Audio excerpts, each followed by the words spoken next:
अब चलिए अगली बड़ी खबर का रुख करेंगे। अगली बड़ी खबर नोएडा से है।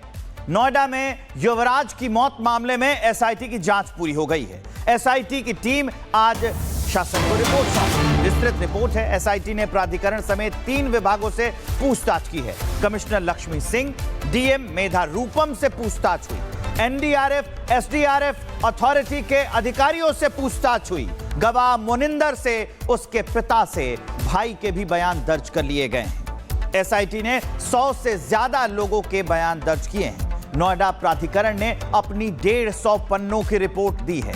पुलिस विभाग ने 450 पन्नों की रिपोर्ट एसआईटी को सौंपी है और तब इसी आधार पर जांच आगे बढ़ रही है, क्योंकि ये एसआईटी की रिपोर्ट सीधा मुख्यमंत्री कार्यालय जाएगी। वहां मुख्यमंत्री इसको देखेंगे। अभी रिपोर्ट तैयार हो चुकी है, अब वो सौंपी जाएगी।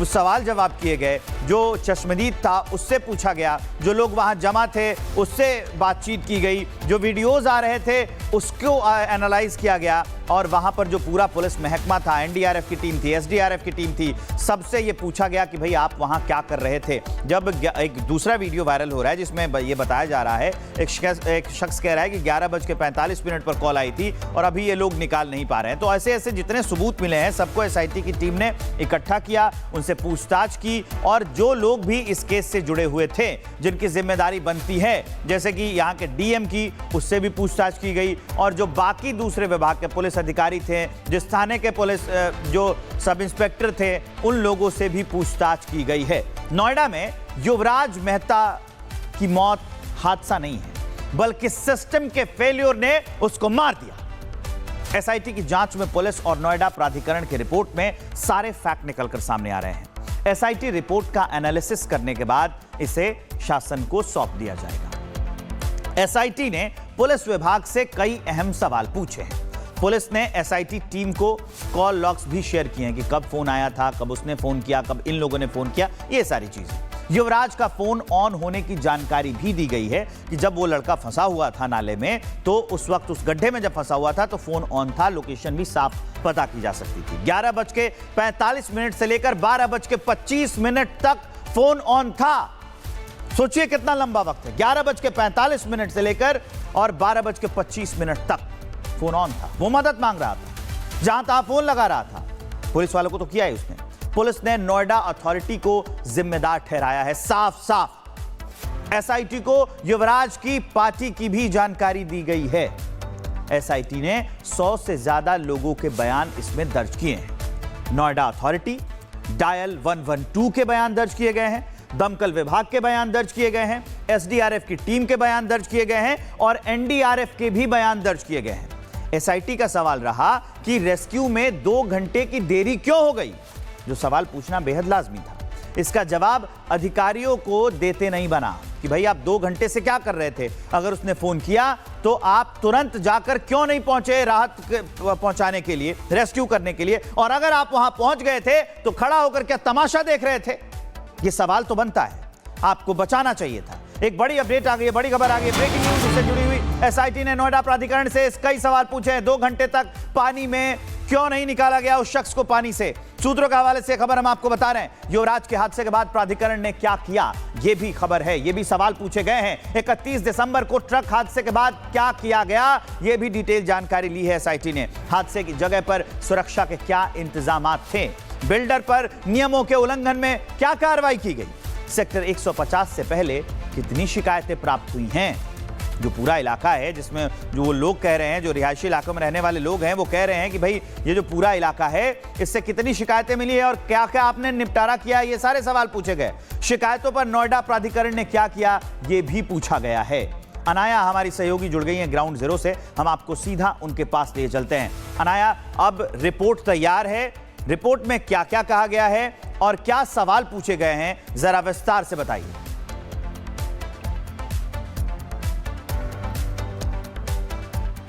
अनाया से हमारा संपर्क टूट गया है, हम दोबारा उन्हें कनेक्ट करने की कोशिश करते हैं।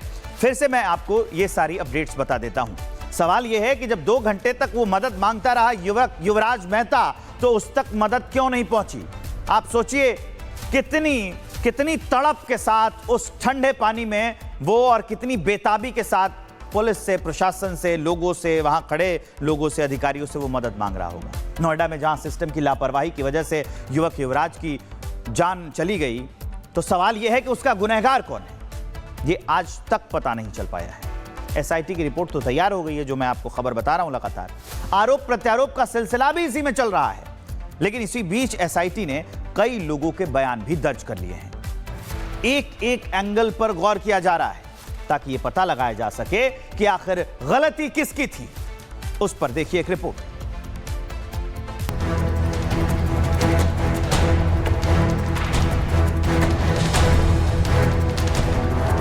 बचाव दल ने बहुत लापरवाही दिखाई और मेरे बेटे को भगवान भरोसे छोड़ दिया, जबकि युवराज को आसानी से बचाया जा सकता था। उसकी जान गए आज 1 हफ्ता हो गया।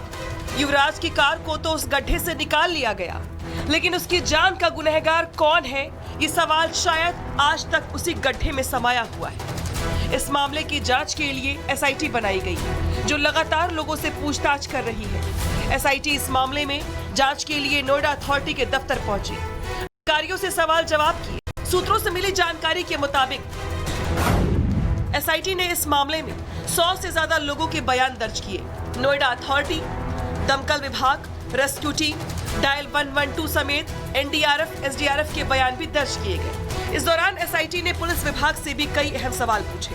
सूत्रों के मुताबिक पुलिस ने कॉल लॉग्स भी शेयर किए। युवराज का फोन कितने बजे से कितने बजे तक ऑन रहा, इसकी भी जानकारी पुलिस ने दी। सूत्रों का दावा है कि रात 11:45 के बाद 12:25 तक फोन ऑन रहा। पुलिस ने अपनी रिपोर्ट में नोएडा अथॉरिटी को जिम्मेदार ठहराया। पुलिस ने एसआईटी को युवराज की पार्टी की भी जानकारी दी। इसके अलावा एसआईटी हर एक एंगल से इस मामले की तह तक जाना चाहती है। इसी वजह से एसआईटी ने मुनिंदर को भी पूछताछ के लिए बुलाया। मुनिंदर वही शख्स है जिसका ये दावा था कि वो युवराज को बचाने के लिए पानी में कूदा था, लेकिन उसे युवराज कहीं नहीं मिला।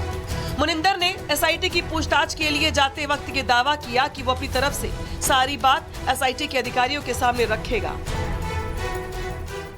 एसआईटी टीम ने मुझे बुलाया है और जो भी मुझसे किसी भी तरीके से कोई सवाल पूछे जाते हैं, मैं बड़ी ही ईमानदारी के साथ सारे सवाल रखूंगा और आगे की मुझे जो भी है जी मुझे पिछली बार दबाव डाला, अभी कोई दबाव नहीं है।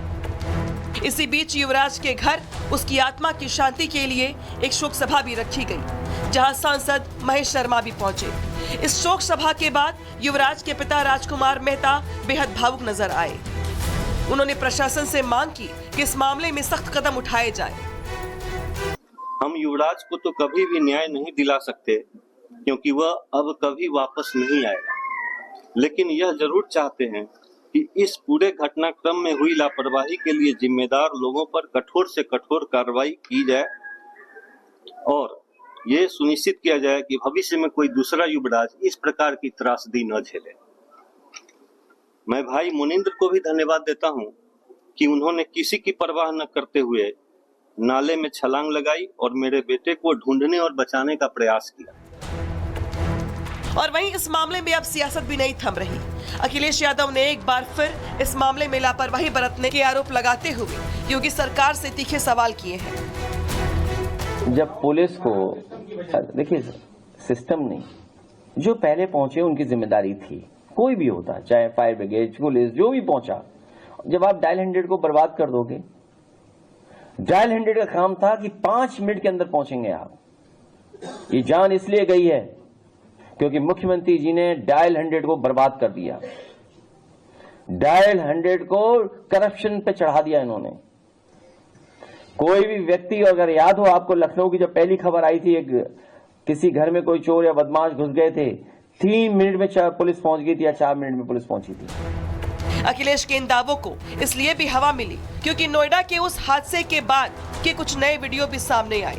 उन वीडियो को देखकर ये साफ समझ में आया कि अगर दमकल की टीम चाहती तो युवराज की जान बच सकती थी, क्योंकि वक्त रहते वहां लोग पहुंच गए थे। युवराज मिल भी गया था, पता था कि वो कहाँ है, कैसा है, ये तो सबको दिख ही रहा था। लेकिन बावजूद इसके उसे बचाने में लापरवाही बरती गई, जो उसकी जान के लिए घातक साबित हो गई। अब जान तो चली गई, जांच चल रही है। जिसके बाद ये पता चल पाएगा कि आखिर युवराज की मौत के पीछे का असली गुनहगार कौन है। Bureau report, Republic Bharat.